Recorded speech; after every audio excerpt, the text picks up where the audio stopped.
IPL ঘুটঘুটি তিনি পাতি একো নেৰো সদায় কিন্তু মই হাৰো পইচা প্ৰয়োজন হ'লে মানুহজনী গহনাকে চুৰ কৰোঁ দিনত মই কাম নকৰোঁ মাছ কেঁকুৰা বিচাৰি ফুৰোঁ ৰাতি হ'লে ঘৰলৈ নাহোঁ ৰাস্তা কাষত পৰি থাকোঁ অ বান্ধৈ ঐ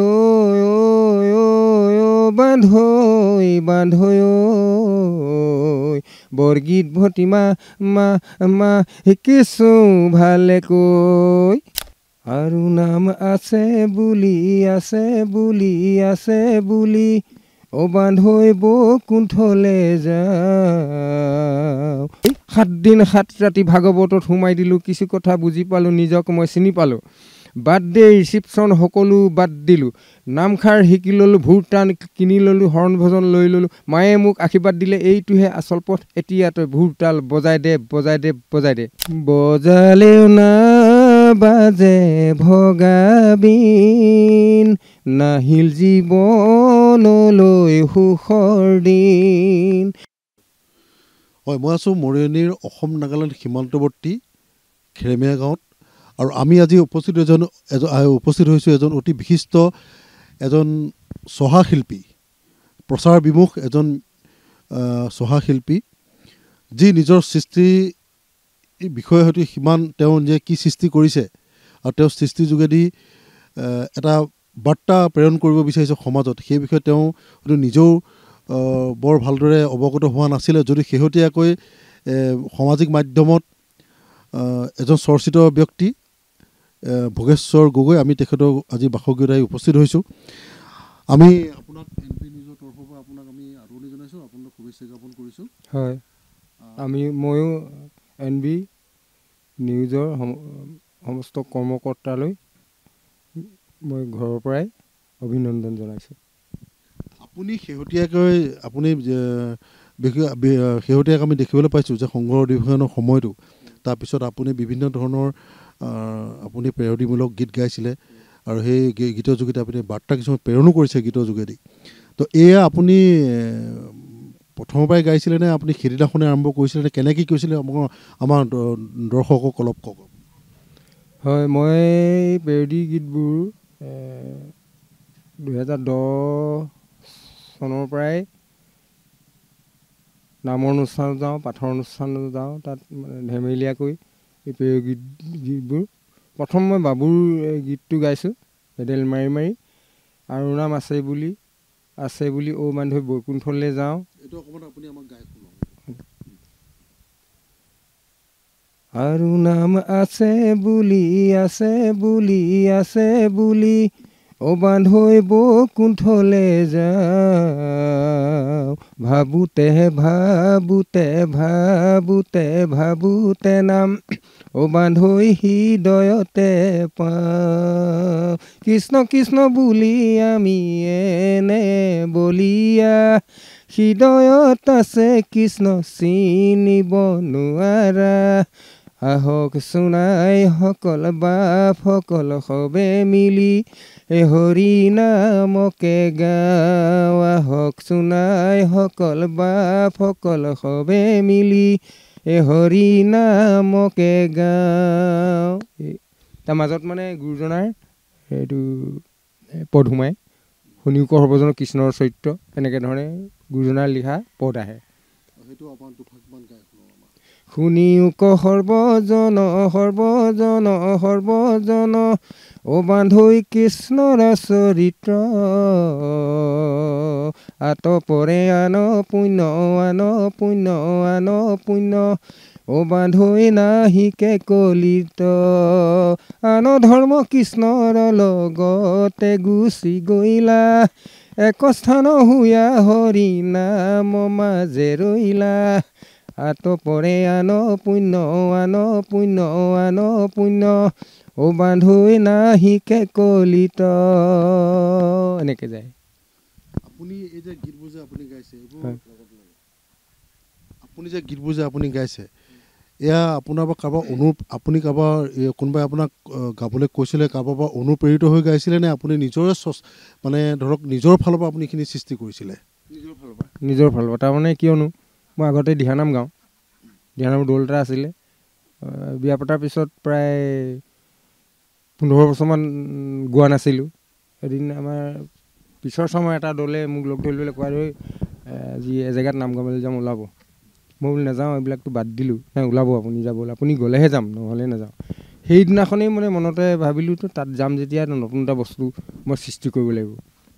কোনো কোৱা নাই এনেকৈ গালে ভাল হ'ব, এনেকৈ গালে ভাল হ'ব, কোনো কোৱা নাই। তেতিয়া গৈ তাত সেই সমাজত সুধিলোঁ ভকতসকলক ৰাতি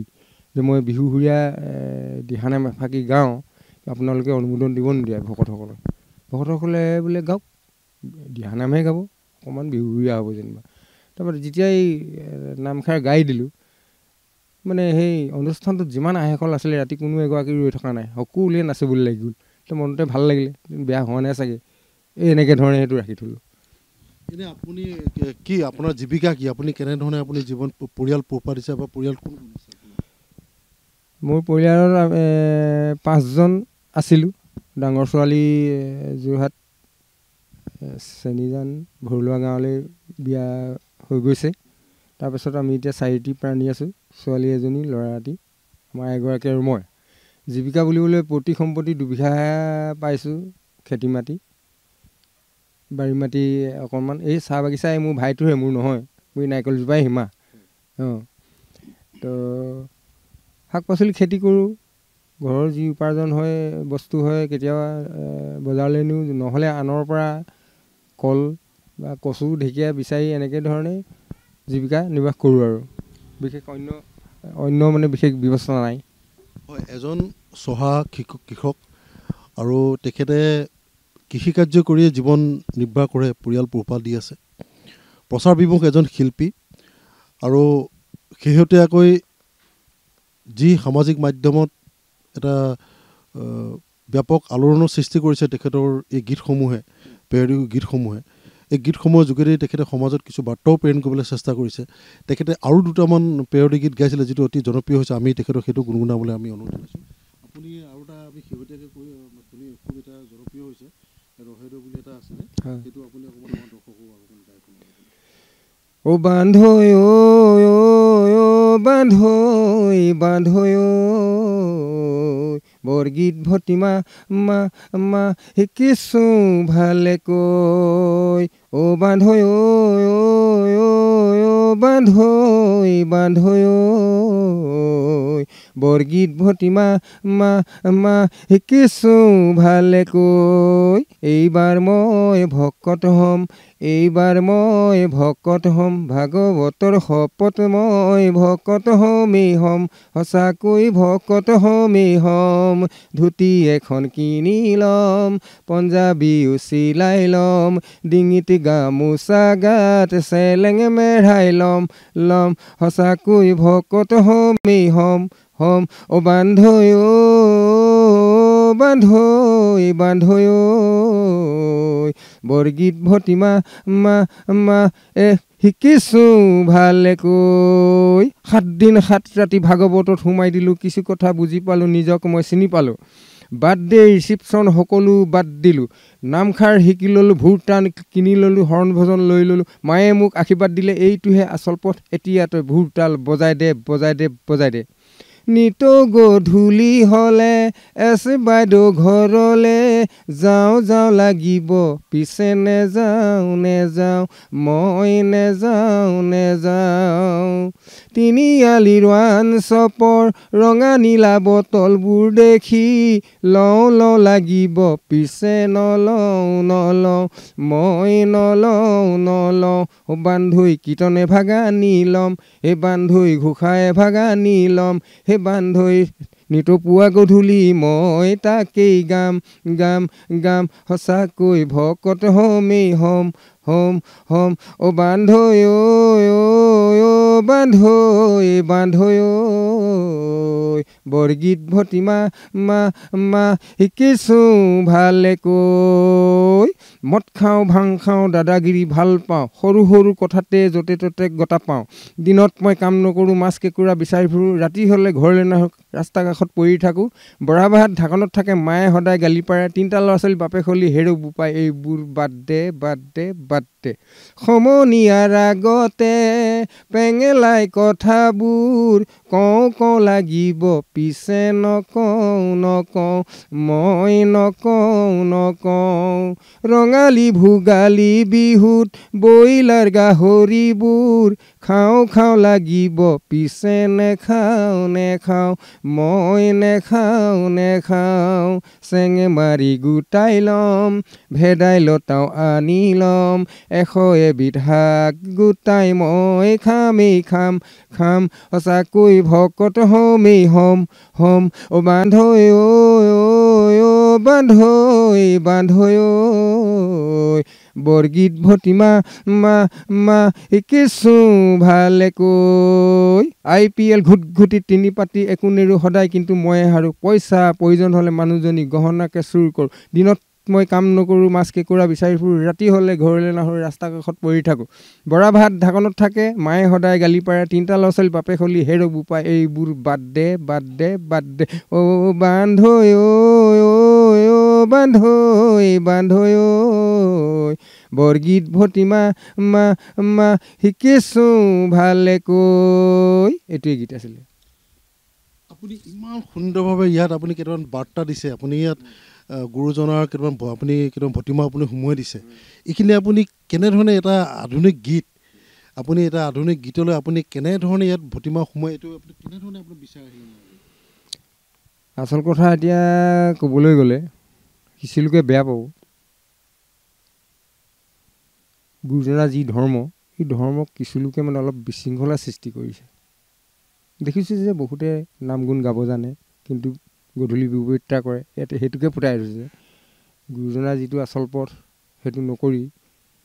দুইফালে তাৰমানে লাগে মই নামো গাম গ্ৰহণো কৰিম মানে ভকতৰ যিটো ধৰ্ম ভকতৰ যিটো নীতি হ'ব লাগে সেইটোক আপুনি এটা বাৰ্তা দিছে যে প্ৰকৃত ভকত হওক এইটো ভকতৰ এইটো মানে প্ৰতিশ্ৰুতি এইটো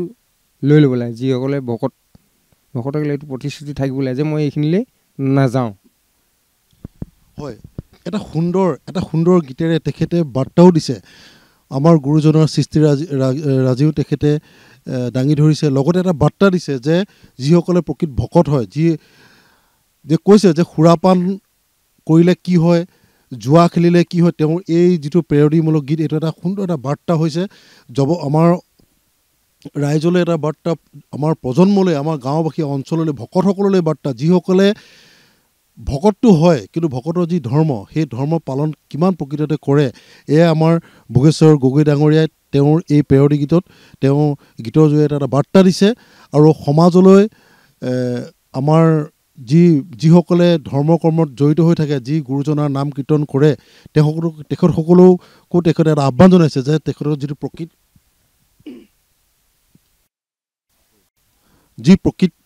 ভকতসকললৈ তেওঁ সমাজলৈ ভকতসকললৈ এটা বাৰ্তা দিছে যে গুৰুজনাৰ নাম ল'লে কি বৰ্জন কৰিব লাগে মনটো কেনেকুৱা হ'ব লাগে এটা বাৰ্তা দিছে আমি তেখেতক আৰু দুটামান আমি যি তেওঁ গুৰুজনাকে বিশেষকৈ তেওঁ কৈছে যে তেওঁ প্ৰকৃততে তেওঁ এইটো জীৱিকা বুলি নহয় তেওঁ যি গাঁৱে ভূঞে যি গ্ৰাম্য অঞ্চলত যি নাম হয় নাম অঞ্চলত গৈ ভকত বৈষ্ণৱক যেতিয়া গোট খায় আইসকল বাপসকল সেই তেতিয়া তেওঁলোকে এই খুহুতীয়া এই গীত মাতেৰে তেখেতসকলক অলপ মনোৰঞ্জন কৰিছিলে আমি আৰু আছে কিছু গীত আছে আমি তেখেতক অনুৰোধ জনাম আৰু আপুনি গুৰুজনাৰ যেনেকৈ ধৰক আপুনি নামৰ লগত ঘোষাৰ লগত ভতিমাৰ লগত আপুনি যেনেকৈ এটা সংমিশ্ৰণ কৰিছে আপুনি সংমিশ্ৰণ কৰি গীত কৰিছে তেনেকৈ আৰু কি আছে এটা আপুনি গাই শুনাব বিপিন চাওডাঙৰে আৰু এটা আছে ফাগুনী পলাশৰ ৰঙা ৰং নাজানো জোনমণি কালৰ মন আমি ল'ৰালিৰ কালৰ পৰা মৃত্যুৰ দিনালৈকে কোনখিনি সময়ত কেনেকৈ সময়বোৰ গুচি যায় তাৰ মাজতে হৰি কীৰ্তন হৰি চৰ্চা কৰিব লাগে আমি হয়তো পাহৰি গৈছোঁ ভগৱন্তক চিন্তা কৰিলে পাহৰি যাওঁ কেতিয়াবা সেই কথাটোহে মই ইয়াত ফুটাই তুলিব বিচাৰিছোঁ তাত দে বিচাৰ গীতে যোগেদি বজালেও না বাজে ভগাবিন নাহিল জীৱনলৈ সুখৰ দিন ধৰিলে বিষয় জৰিয়ে পাই বান্ধিলে মেৰিয়াই মেৰিয়াই সংসাৰে ধুনীয়া কেনে মোহনীয়া নহয় মানৱ দেহা চিৰযুগমীয়া ও মন ও মন ও মন ও মন ধূলিয়ে মাটিয়ে শিশুকাল গ'ল ৰং ধেমালিতে যৌৱনকাল গ'ল জীৱই কৰা প্ৰতিশ্ৰুতি নৰল হৰিক ভজিবলে মনত নহ'ল পালেহি বৃদ্ধকাল সকলোৱে নেপায় ভাল সমেনে কি ময়ে বাৰু সকলোৰে জনজাল ভাবিলে ভয় লাগেচোন মোৰ মন ভাবিলে ভয় লাগেচোন মোৰ মন চকুতে চেলুৱে ধৰিব মূৰৰে চুলিও পকিব লাহে লাহে দেহা শুকাব খাবলৈ মন নোযোৱা হ'ব চকুৱে নমনিব কাণেৰে নুশুনিব হেৰাব মুখৰে মাত হৰিব মুকুতা দাঁত ভাবিলে বেয়া লাগেচোন মোৰ মন ভাবিলে বেয়া লাগেচোন মোৰ মন এদিনা আহিলো অকলৈ এদিনা যামে গৈ অকলৈ সকলো বাপ বান্ধৱ এৰি থৈ আপোনকে পৰ কৰি থৈ শুনা সভা সদগণ আমি অতি মূৰ্খজন জানি নিৰন্তৰে ডাকি বোলা ৰাম ৰাম নিৰন্তৰে বোলা ৰাম ৰাম ও মন ডাকি বোলা ৰাম ৰাম ও মন সম্পূৰ্ণ গালো চাওক এটা গীত অসমীয়া এটা আধুনিক গীত এই আধুনিক গীতটোক দেহ বিচাৰৰ গীত তাৰ যি দেহ বিচাৰৰ গীতৰ সংমিশ্ৰণে তেখেতে এটা বাৰ্তা দিছে এটা সুন্দৰ উপস্থাপন হৈছে এটা কিন্তু মানুহে পেৰডি গীত হিচাপে গ্ৰহণ কৰিছে যদিও প্ৰতিটো গীততে তেওঁ এটা বাৰ্তা দিছে সমাজলৈ এয়া আছিলে ভোগেশ্বৰ গগৈ এজন চহা কৃষক এজন শিল্পী প্ৰচাৰ বিমুখ এজন শিল্পী আমি তেখেতৰ উজ্জ্বল তেখেতৰ আমি সুস্বাস্থ্য আৰু তেখেতৰ যি গীত এই ৰাইজে আদৰি লৈ তেখেতক উৎসাহ প্ৰদান কৰিব এই কামনা কৰি তেখেতৰ আমি সুস্বাস্থ্য কামনা কৰিলোঁ মই এই গীতটি মূল অধিৱেশনৰ পৰা যিটো আমাৰ ঘৰলৈ মানে বতাহ বলিছে যিসকল লোক আহিলে বহুজন গ'ল বহু গীত লৈ গ'ল মোকতো একো দি থৈ যোৱা নাই গীতসমূহ লৈহে গৈছে অসমৰ ৰাইজে চিনি পাইছে কিন্তু মোৰতো তাত লাভালাভ একো হোৱা নাই তেখেতসকলৰ লাভালাভ হৈছে নিশ্চয় যিসকল আহিছিলে মই তেখেতসকলকহে জনাব বিচাৰোঁ এই গীতটো মই আৰম্ভ কৰিছোঁহে সম্পূৰ্ণ হোৱাই নাই য'তে ত'তে গাই ফুৰো আনৰ গীতৰ সুৰ কৰিছোঁ নেকি মই জীৱনত এয়া নতুন ভুল কৰিছোঁ নেকি জীৱনত মই এয়া নতুন ভুল ইটোৰ পিছত সিটো গালো বহু গীতৰ সুৰ ভৰালো নেকি আনৰহে মণি পকেটবোৰ ভৰালো নেকি আনৰহে মণি পকেটবোৰ ইমান কোনে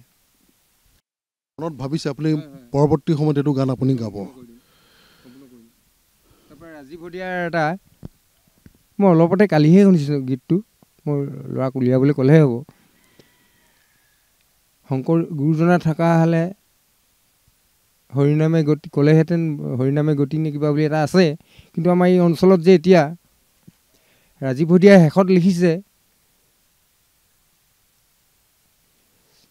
নাখাই নবৈ মৰিব লাগিব নকৰিলে খেতি এনেকৈ ধৰণে সামৰণি কৰিছে মই সেইটো মানে আমাৰ ইয়াত এতিয়া খেতি কৰিছোঁ হয় জাকে জাকে হাতী ওলাইছেই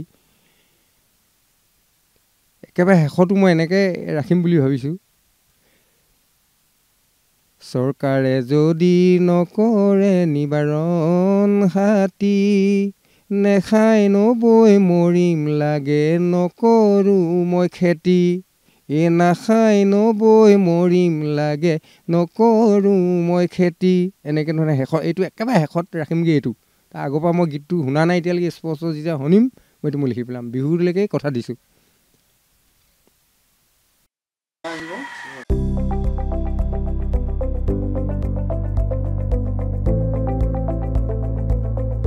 NB নিউজ সহজ সৰল ভাষাত নৱভাৰতৰ কথা